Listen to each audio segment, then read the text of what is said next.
and perhaps Pastor Lisa Saunders, Pastor MJ Young, this is, you can help us transition this.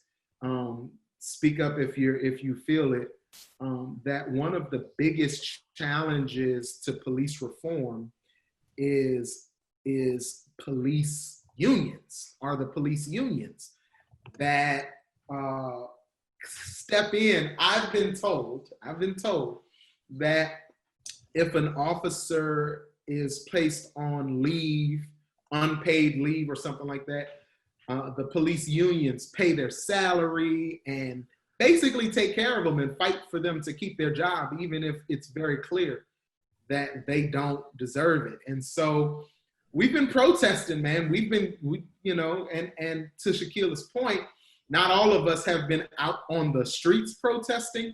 That's not for everybody, of course, but we all have been doing our part. And this has been one of the centers of this has been in Portland, Oregon, where Pastor Lisa Saunders is. And so, Pastor Lisa, do you want to speak to some of this? Yeah, hello everyone, and it's just such a honor and a privilege to be here. Thank you, Elder Julia Feature. I've been wearing her out today with different technical stuff, so I apologize to you, woman of God. You are incredible. I do not envy you at all, but thank you so much for your heart and your vision in this. And Pastor Tori, you are doing yeoman's work and a phenomenal job. Absolutely. Thank you. Bless you, man of God, and all the distinguished folks here. Bless you. Yeah, the police unions have traditionally been the gatekeeper to having the full scope of justice being realized when an officer does commit a crime against a citizen. And I know here in Portland, not everything is on fire, and I'll talk about this in a minute, but one thing that has been on fire repeatedly is the police union building. It has, the protesters have set that building afire, broken in it, and set it on fire in the inside as well. So it is a targeted building here in Portland, because the protesters do realize that the union acts as a bit of a gatekeeper to justice. And it's so sad, isn't it? Yeah. I am somebody who attempts to be very rational, to see all sides. I really, really do. But man, I don't understand how Breonna Taylor could be sleeping in her house, right? Sleeping in her house. Mm-hmm. They kick in the door, like Biggie Small says, waving the 4-4. Mm-hmm. If I had a gun, I would shoot too. Absolutely. And you don't announce yourself. It's the middle of the night. It's a no-knock warrant. And put all of that aside. At the end of the day, you had the wrong house. You're at the wrong place. How is nobody to be held accountable for that? I don't understand that. Oh, the city was held accountable. They paid out $12 million in wrongful death, but somehow nobody was wrong in her death. So you had to pay out the wrongful death while also trying to say that nobody's responsible for her death. And the one person that did get charged in that situation was charged for the bullets that missed. Yes, that's exactly right. So the wall is more important than the life? No, y'all, this is Pastor Lisa, what else you got to say? Because I feel myself getting angry. I hear you. Well, I just, Elder Julia wanted me to talk a little bit about Portland, and we are in the news constantly now, little old Portland up in the Pacific Northwest, but it seems like everybody in the world knows about it. So I'm going to just share my screen and just talk about a couple of things, and hopefully this is going to work here as I share my desktop here. Let's see, crazy picture of me. There we go. Okay, get rid of that. All right. I want to talk a little bit about some of the myths and the truths about the Portland protest. And I love this article. It said the Portland protests are a war zone, but only on the internet, right? So this, I've had people call me from all over the country saying, oh my God, you're in Portland, are you okay? It's a war zone, everything is on fire. They're, oh my God. And I'm like going, y'all calm down. The whole city isn't on fire. There's a block of downtown Portland that is on fire. But the rest of the city is fine. I mean, the protests do happen, but there's a myth about what's happening in Portland, but there is something happening in Portland. And being a part of the Church of Jesus Christ here, one of our responsibilities as the church is to look at what is happening in our communities and then dissect that through the Spirit and see what is it that God is trying to say by the allowing of some of these things happening. Portland has had protest every night straight for 4 months and a week. So since May 29th, there has been protests every night in Portland consistently. I think we're on day 120 something of protest. I want to show a picture of just at the peak of the protest, what it looked like in Portland. This picture is now an iconic picture. And if you can see all of those people, this is the Steel Bridge, I think of one of our bridges. Portland is a city of bridges. If you can look, these are each people.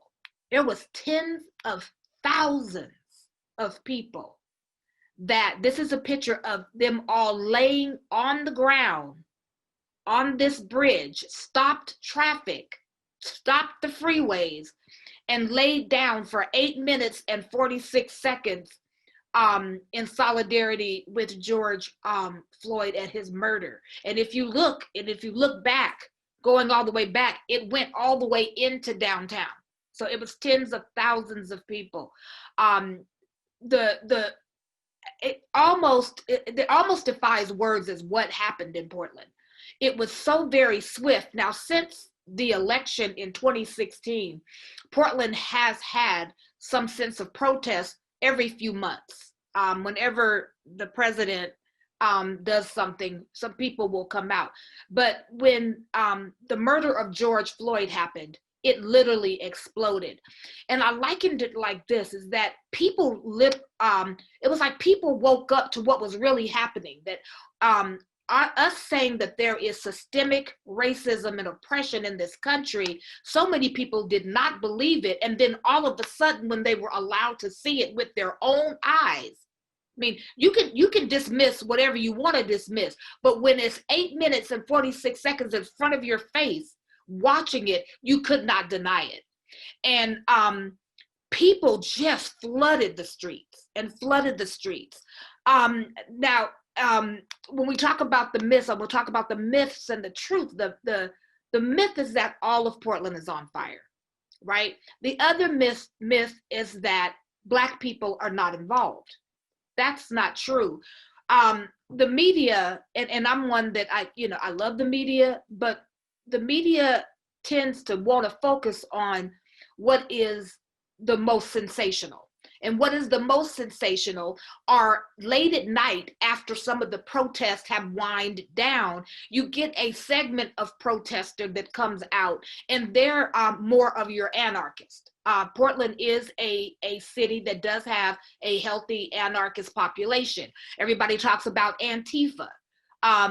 And there are people that follow an Antifa ideology. Antifa, though, is a thought. Yes, it can be a organized group, but it's not as the president. That's the new boogeyman that the president and his people say, Antifa, Antifa. Anytime you want to talk about the Proud Boys or you want to talk about some other group of white supremacists, they'll go to Antifa. And Antifa is I've seen Antifa protests when I go out. I do go out to some protests, My sons and my husband are getting a little bit worried about me doing that. But I say, I'm covered in the blood, but I also got the Holy Spirit that has wisdom. And I went down one night and I was out, and this is when the federal officers had came into Portland, and I went down, and it was, as this picture says, it did look like this downtown. It was a war zone. But Black people were there.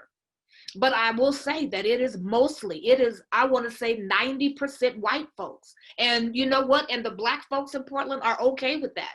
We have carried the burden of our freedom and the racism and oppression that we have been struck with in this country since we got here. So none of us here are mad that the white folks, it's their turn to be out and walk the block. Because we done walk the block. We done walk, we done march, we done saying we shall overcome, and we'll do it again, I'm sure. But I'm not mad that all of them are out there doing that. But that doesn't mean that there is not Black folks out there. There are, but I love what I have been seeing from our white brothers and sisters, and that includes even the white brothers and sisters in the church. What I have seen in Portland, which is still a city that it looks, diversity and all of that stuff it says in Portland weird, but still has a great level of segregation and its own racist past and present that it's challenged with. But the church, all of a sudden, when George Floyd's murder happened, began to wake up. And we started getting calls, those of us in the Black church, say, what can we do? This is tragic. This is tragic. And I'm going to share something. We did something called, we did some prayer vigils.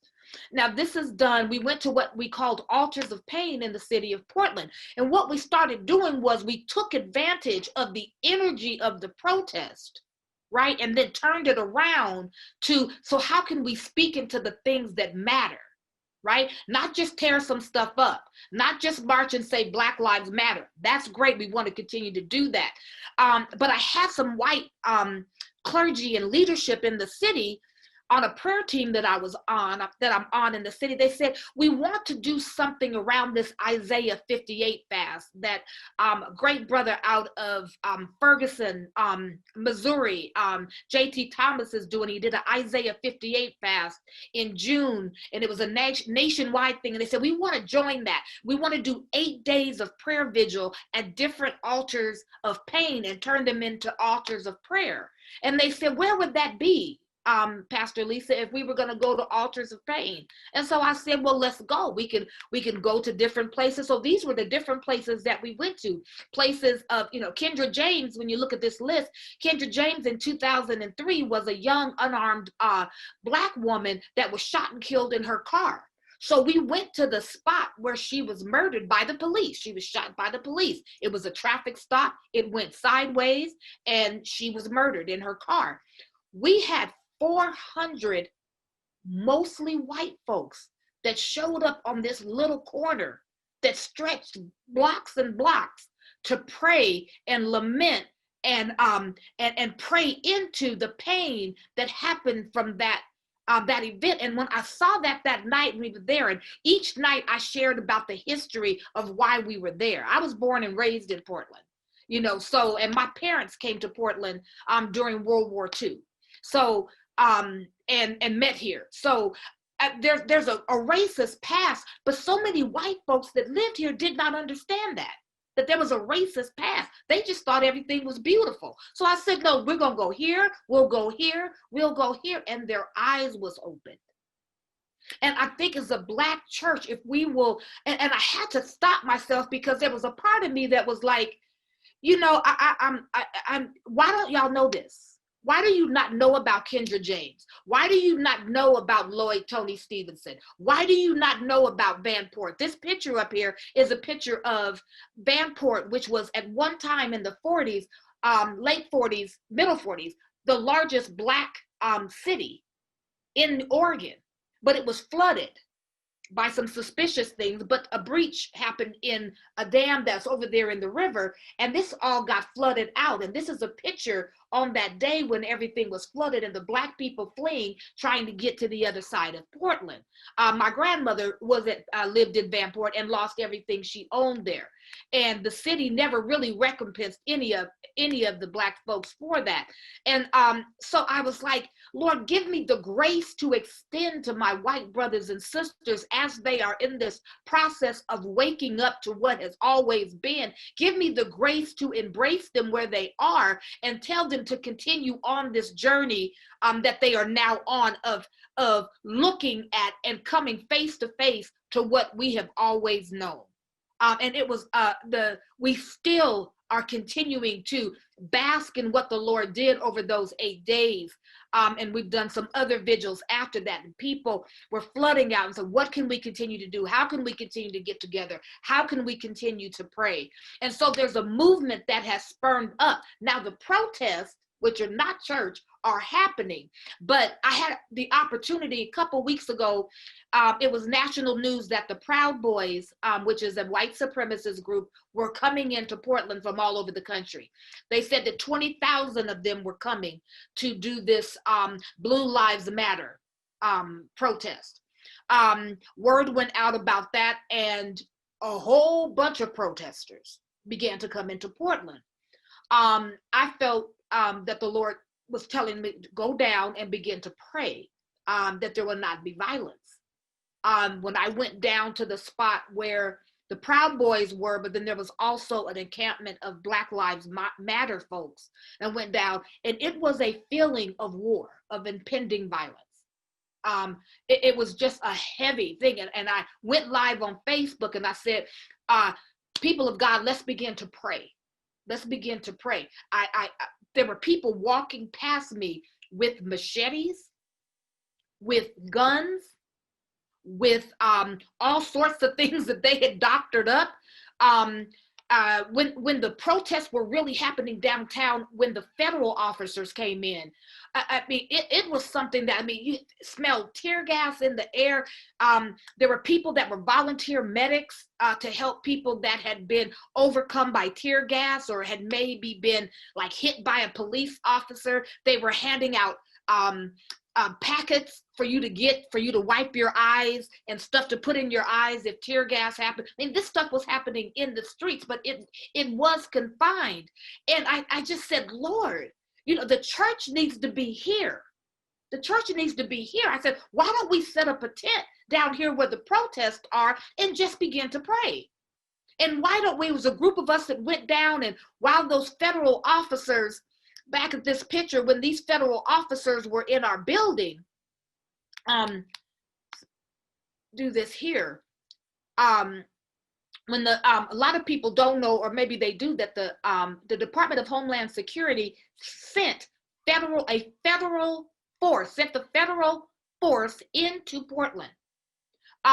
There were vans, unmarked vans of people that looked like this in this picture riding through Portland. You would see them. We didn't know who they were or what was happening. They were grabbing people off the street. They were questioning people. You would see them in these unmarked cars and unmarked Jeeps and these black vans, some of them with blackout windows. And you just know, like, who is that? And it just had a federal license plate on it. And it got real eerie and just kind of weird. Like, something's going on. And they had sent all these federal forces there. And as I was walking around, we did a prayer walk around the federal building that they were supposedly protecting with the federal troops. And we walked around and we prayed and we said, Lord, in this, because it's causing more violence. In this, because it's causing more violence. And the troops ended up being pulled out. But one of the things that the Lord showed me when these federal troops were there, and as we were protesting, he said, the very mechanism that they are using to do this, to put a federal force into a city and track and surveil people that are protesting. He said, Lisa, be careful and be mindful, because that very system that they've employed will be used against the church for persecution. Don't get it twisted. Now that was a dry run. It was very clear to me as I walked around that federal building and I was praying in the spirit. It was very clear to me this was a dry run. And you had Republicans and conservatives that were applauding this. And I said, be careful what you applaud because it might come back on you. Right now, it's a group of young kids that are out there that are protesting because they, as Martin Luther King said, riots are the voices of the unheard. It's the sound of the unheard. The people are protesting because they're tired.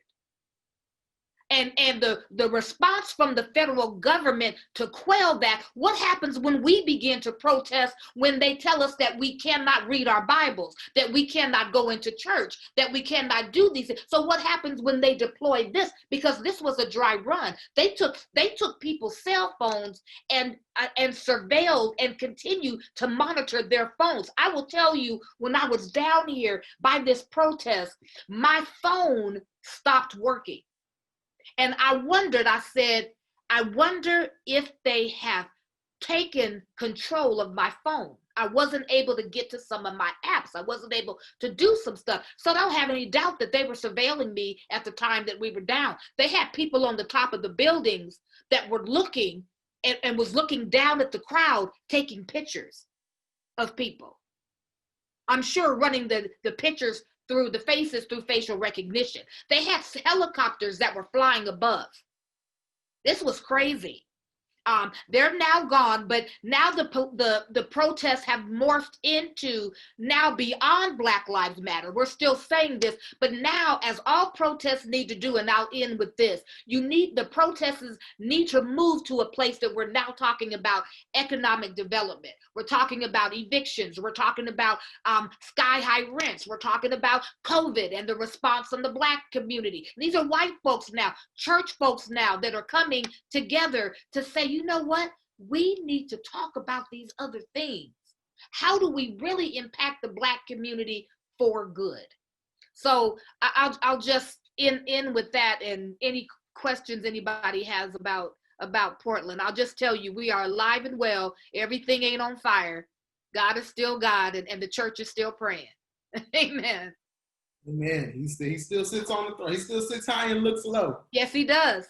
I guess my question would be, and Pastor MJ Young prepared to come in and speak to us as well.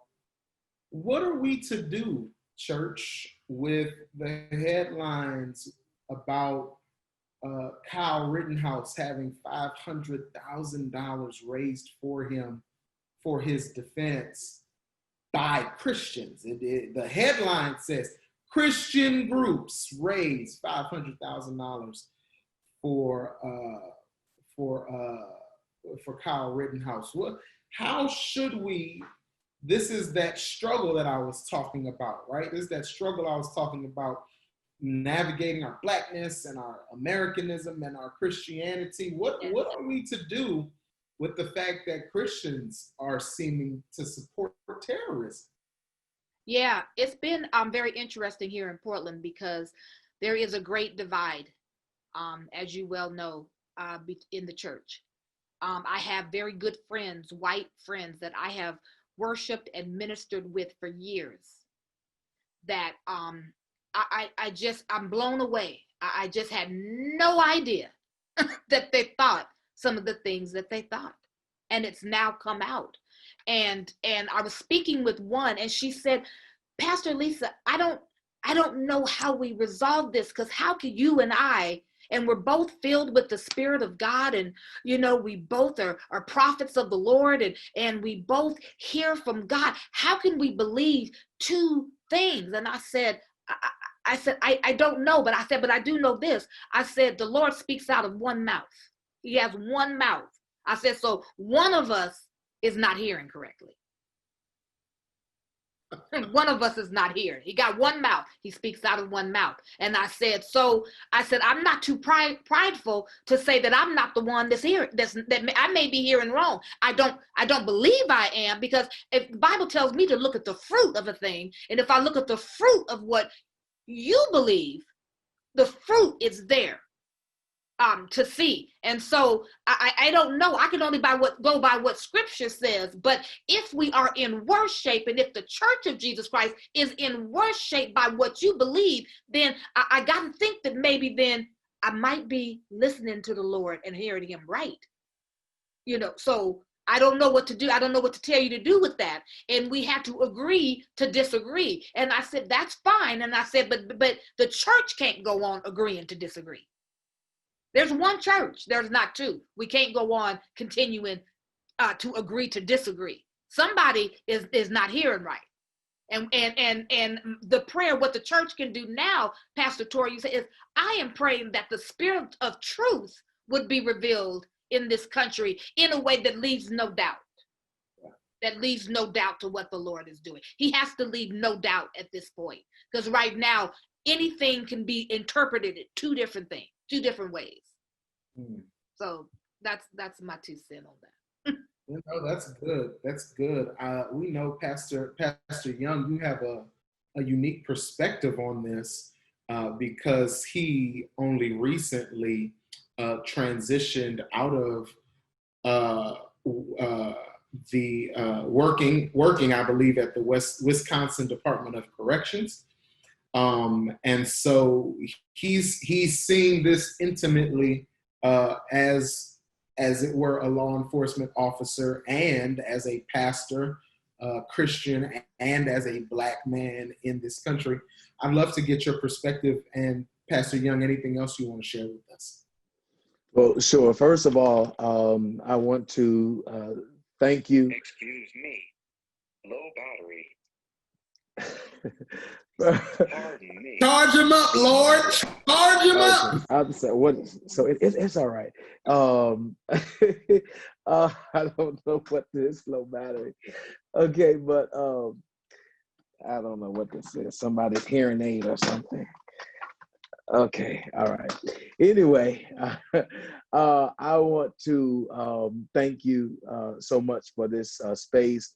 Elder Feature, you have brought something to us today, I think that is most necessary and needed for the church to really be introspective and to realize our need to be involved in not just the prayer side, but the action side as well.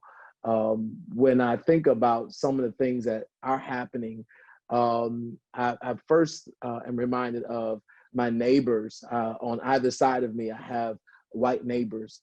And when we first experienced, even before Jacob Blake was shot, we were dealing with the situation in Minnesota with George Floyd. And my neighbors, they came by and they were so sorry and so apologetic. And they, on one side, they wanted me to know that they had somebody in their community that had adopted a little Black child.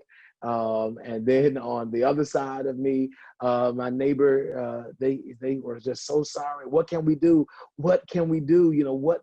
And I said, well, the first thing you can do is start in your Bible study that meets at your house weekly. Your small group session that meets at your house weekly, because we know what we experience and what we see, but we don't even know what you're saying in your small groups. When you get together and what you are saying about Blacks and how you feel about race relations, challenge it there.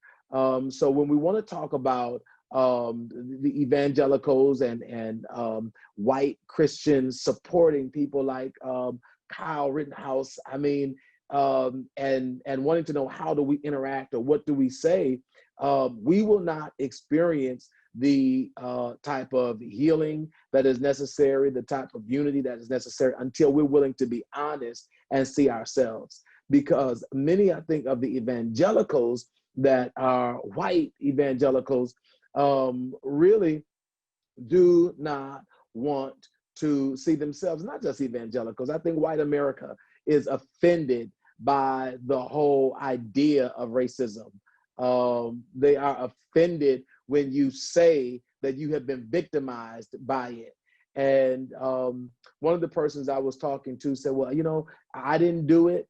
And so I don't want to be viewed or judged that way. And I said, well, you know what? I've never been incarcerated.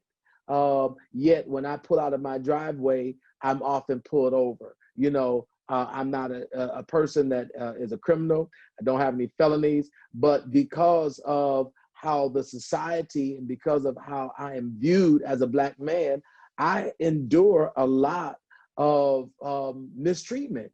And so you as a white person, white man or white woman, you may not have directly done something, but you are benefiting from slavery today. And they call it white privilege. So I just wanted to tag that on to the end of the closing remarks of the previous presenter as it pertains to us really being able to have that conversation with other Christians who are not Black or of African descent. We have to challenge and ask the hard questions and be really honest about our truths and not back down because I think that we as a community have been so accustomed to accommodating everybody. We accept when our sons, and this is, I'm just being honest, when our sons and daughters choose to marry outside of their race, their spouses, boyfriends or girlfriends are welcome at our dinner table. But our sons and daughters are not welcome at their parents. So, we are very accommodating, but I think we are in a moment now where things have come to the surface and we no longer on either side of the fence can afford to avoid realities and to try to accommodate people's feelings for the sake of what we call unity. We got to call it out and we have to stand up for what is proper and what is right. I have worked in the Department of Corrections for a number of years here. I was a spiritual care provider. For a while, I directed spiritual care singly in the Racine Correctional Facility, which is about 20 miles west of Kenosha, where the Jacob Blake shooting was. And the interesting thing about what has been going on here is that wasn't the first time that we have had a shooting. We had a very significant shooting a few years ago where there was an individual who, and to the point of the wonderful woman of God that was just speaking as it pertains to first responders and how to handle certain situations. There was one young man they killed who was just dealing with mental illness.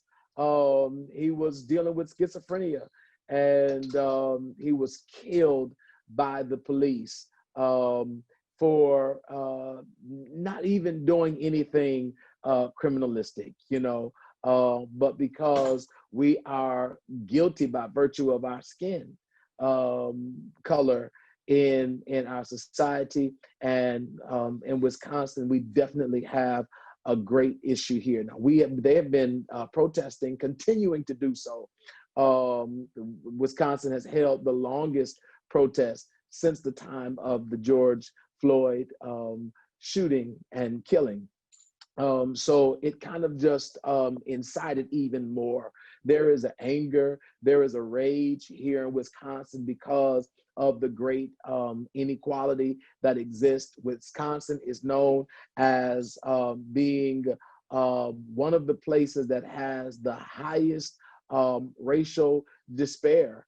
The inequality here is very significant. When you look at the unemployment rate, it is so high amongst African-American persons. Of the working class, when the working class becomes unemployed, there's about 3% that make up that unemployed population. Better than 12% are African American, 3% are white rather, better than 12% are African American. When you look at the income here, the median income for whites in Wisconsin is around $58,000 a year. For blacks in Wisconsin, the working blacks in Wisconsin, it is about 29,000. That is almost half of the median income. So you see the disparities that we have here. The literacy rate is very low amongst African Americans. So you have a few main contributing issues here. We have unemployment, we have low income, health despair that is here. And so because of those issues, so much of that contributes to repeat offense. Prior to even, your first offense, it contributes to repeat offense, and it contributes to initial offense. When people become desperate, you notice that Wisconsin is known right now for having very, very high numbers of the coronavirus. And initially they were saying that it was amongst the African-American community, that it was just really rising. Now, we're not really sure where those numbers are. I think that a lot of those numbers are amongst white Wisconsin that has refused to participate in precautionary measures. However, when you look at the African-American community, sometimes survival, having food on the table is more important than anything. And then when you move beyond that and you think about the fact that people already feel as if they are inflicted by a virus of poverty, inflicted by a virus or by an epidemic of police brutality and feeling that their lives are not valuable already, then the extra precaution that it would take to safeguard yourself, protect yourself from a pandemic or from a disease or from something that, they're saying is ravishing the nation, it just doesn't come to the forefront of your mind. Buying a mask is not a priority when you have to choose between buying a mask or a roll of bologna for your family. And so a lot of the issues of poverty and the lack of education, the lack of employment really contribute to leading to incarceration, because people become desperate. And when people are desperate, they're driven to drastic measures. That's one perspective. But the other perspective is the fact that Wisconsin incarcerates more African-American men than any state in the nation. This incarceration, mass incarceration, is something that has become a horrific disease, a horrific tool of suppression, subjugation in our nation. And certainly we see it right here in Wisconsin. There is a inward, internal economic system, a strategy to revolve wealth through the system of incarceration. The tax dollars that are garnered from incarcerating men, the employment opportunities that are provided by incarcerating men, it just continues to increase, and there continues to be a gain for government and for those who are in high positions of authority to continue to grow incarceration here. The recidivism is high, because when men come out of prison, and women, when they come out of prison, here in Wisconsin, there are so many restrictions and barriers for them. You can't even live with your family. You have been incarcerated. You can't even go and live with your family. There are so many restrictions. When you have, maybe you are a man who went to prison at 18 years old because you had sex with someone who was 17 years old, or maybe 16 years old, or what have you. You are registered as a sex offender for the rest of your life. And when you come out, you can't interact with your children. You're not a pedophile. not high risk for that type of offense, but you are subjugated to being lumped into a category that restricts you from being able to properly re-enter society and be successful. So what happens? You become homeless, you reoffend, you are picked up, and you go back to prison, and then you have something added to your sentence that you were already on paper to complete. Now you complete it in prison with additional offenses attached to your time, your tenure there. And so there is such a great issue. And I want to also say, and then I'll just get to the whole thing of what I'm doing, Elder Feature. But we are not being given an opportunity to contribute. We are in a moment right now where it's very important. Wisconsin could perhaps be the state that helped Trump to be in office. And one of the things that we experienced here was the voter suppression. When men have been released from prison, you have spent 30 years in prison.